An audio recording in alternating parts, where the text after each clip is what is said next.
अस्सलाम वालेकुम व्यूवर्स, आप देख रहे हैं मेरा चैनल होमियो डॉक्टर हुमा और मैं आपके साथ हूँ doctor Huma Chishti, general physician and consultant, vice president community of homeopaths Pakistan. My dear viewers, आज की जो वीडियो है वो एक न्यू टॉपिक से रिलेटेड है और करंट इशू भी है। एक टर्म जिसने एक सनसनी फैलाई हुई है, हम उसके हवाले से बात करेंगे आज। और बात करूंगी सुपर फ्लू के हवाले से, जिसे हम H3N2 कहते हैं। ये H3N2 फ्लू है और इस हवाले से आपसे बात करूंगी। सबसे पहली बात कि हम इसको सुपर फ्लू क्यों कहते हैं, तो चूँकि ये इंतहाई एक्सपेक्टेड जो रेशो होती है या तादाद होती है फ़्लू की, उससे शिद्दत के साथ वकूअ पज़ीर हो रहा है, लिहाजा इसको सुपर फ्लू इसीलिए कहा जा रहा है। आई मीन टू से कि इसकी इंटेंसिटी इतनी ज़्यादा है कि इसको हम सुपर फ्लू के नाम से जान रहे हैं और ये नया खामोश ख़तरनाक फ़्लू कहा जा रहा है इसको। और इस तौर पे जो है एक खौफ सा फैलाया जा रहा है, बल्कि फैल रहा है। तो ये आपको बताती चलूँ कि एक्चुअली ये फ़्लू का एक नया वेरिएंट है जो तेज़ी से फैल रहा है। एक्चुअली जापान और बरतानिया से शुरू होने वाला ये जो फ़्लू है अब कुछ आलमी सूरत इख्तियार कर गया है। और ख़ास तौर से अगर हम बात करें तो कौन लोग इससे मुतासिर हो रहे हैं, तो वो लोग जो एल्डरली पर्सनस हैं, यानी बुज़ुर्ग हजरात, और वो लोग जो इम्यून सिस्टम जिनका वीक है, या यूँ कह लीजिए कि क़ुव्वत मुदाफ़त जिनकी कम है, और वो इस बीमारियों का बल्कि आपको बताऊं कि जिन लोगों का इम्यून सिस्टम वीक होता है वो मुख्तलिफ़ किस्म की बीमारियों का शिकार आसानी से होते हैं और इसी वजह से फ़्लू भी ज़्यादा होने के चांसेस इसमें होते हैं। अकॉर्डिंग टू साइंटिस्ट अगर बात की जाए तो इसमें 7 बड़ी म्यूटेशंस देखी गई हैं। इसी वजह से ये एक पावरफुल वेरिएंट के तौर पे सामने आया है। और अभी हम ये काफ़ी सुन रहे हैं कि पाकिस्तान में इसके हवाले से क्या रेशो है, क्या ये पाकिस्तान में भी मौजूद है। तो बिल्कुल पाकिस्तान में भी कहा जा रहा है कि इसके कुछ केसेस, इसके कुछ स्पेसिमेन देखने में आए हैं और 20% नमूने जो हैं वो कहा जाता है कि उसमें सुपर फ्लू का स्ट्रेन पाया गया है। क्वेश्चन ये पैदा होता है, क्या ये कोई डेडली वायरस है या माइल्ड किस्म का वायरस है या क्या सिलसिला है। तो आपको बताती चलूँ कि ये आम फ्लू की तरह ही है, बस आपको जैसे बताया कि इंटेंसिटी इसकी थोड़ी ज़्यादा होती है और उसमें वही अलामात होती हैं कि जिसमें यानी एकदम से बुखार हो जाना, थकावट होना, जैसा कि नज़ला ज़ुकाम फ्लू में होता है, नाक बहती है और थकावट का शिकार होता है। लेकिन इसमें थकावट की शिद्दत ज़्यादा होती है, सर दर्द होता है, खांसी होती है और कुछ केसेस में देखा गया है कि लॉस ऑफ एपेटाइट होता है, भूख नहीं लगती और वॉमिट होने के चांसेस भी होते हैं, यानी कै और दस्त वगैरह भी देखे गए हैं। कुछ इस किस्म की कंडीशन होती है। अच्छा, अब उससे ज़्यादा इम्पोर्टेंट बात ये कि ये क्यों हो रहा है, तो इस हवाले से आपको बताती चलूँ। एक तो मौसम की अचानक जो तब्दीली होती है इसका बायस बन रही है। सेकेंडली आपको बताया कि फ़्लू वायरस की म्यूटेशन की वजह से ऐसा हो रहा है। थर्डली ये यानी कहाँ और क्यों होता है कि यानी ज़्यादा जो रश वाली जगह होती हैं वहाँ इसके होने के चांसेस ज़्यादा होते हैं, जैसे हॉस्पिटल्स हो गए, दफातर यानी ऑफिसेस हो गए, स्कूल्स हो गए।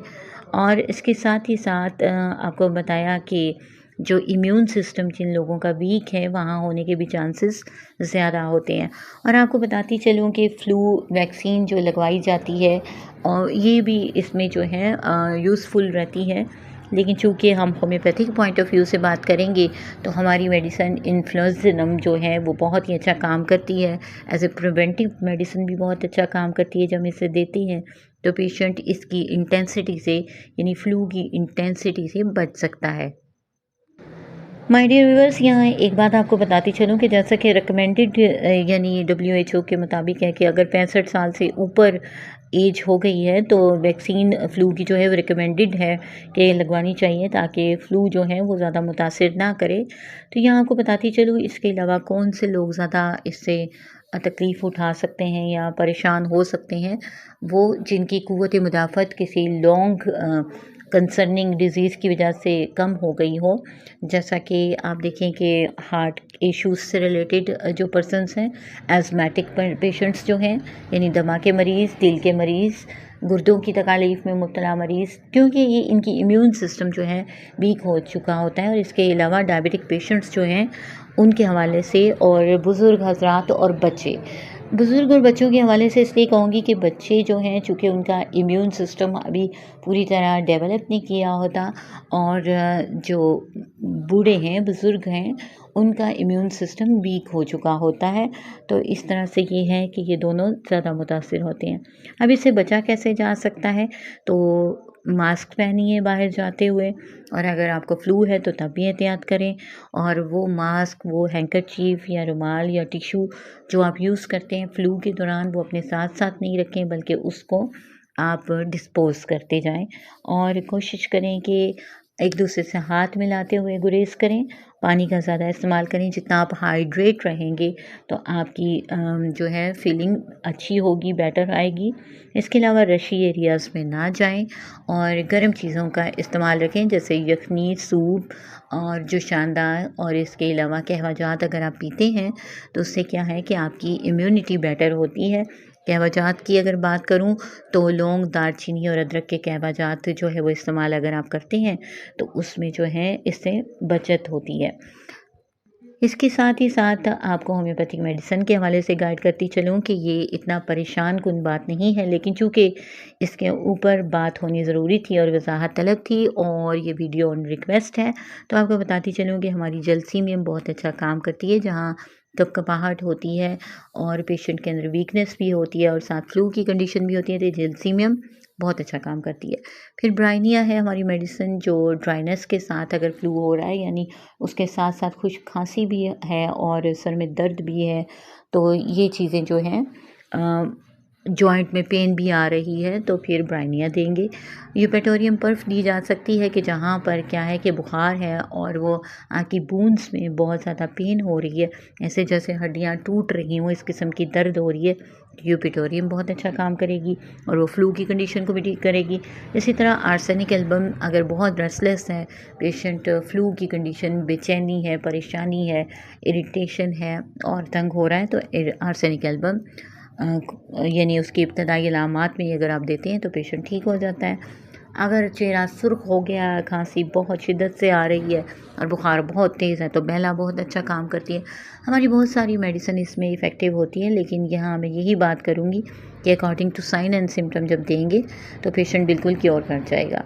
इसके साथ ही साथ ये बताती चलूँ कि फ़्लू जो है, एक तो चीज़ है फ्लू और एक है प्लूटेटिव एलर्जी, यानी पोल्यूशन एलर्जी जो आजकल है। आपको पता है कि तामीरात जगह जगह पे जो हो रही हैं, सड़कें बन रही हैं, खुदाई हुई है, इसकी वजह से जो डस्ट पार्टिकल्स हवा में होते हैं, उसकी वजह से भी फ्लू के बहुत ज़्यादा चांसेस होते हैं। इसके अलावा जो भी पोल्यूशन मौजूद है, जैसे स्मोग है, और इसके अलावा गाड़ियों का जो धुआं होता है, तो उसकी वजह से भी जो है वो फ्लू लाइक कंडीशन डेवलप करती है। तो अब एक अच्छा डॉक्टर ही ये डायग्नोस कर सकता है कि ये सुपर फ्लू है या कि पोल्यूशन एलर्जी है या कोई और चीज़। तो जब इसीलिए मैं कहती हूँ कि कंसल्टेंट डॉक्टर से रजू करके ही आप मेडिसिन इस्तेमाल कीजिए और सेल्फ़ मेडिकेशन ना करें। आज के लिए इतना ही। अपना बहुत सा ख्याल रखिए, मुझे दुआ में याद रखिए। अल्लाह हाफ़िज़।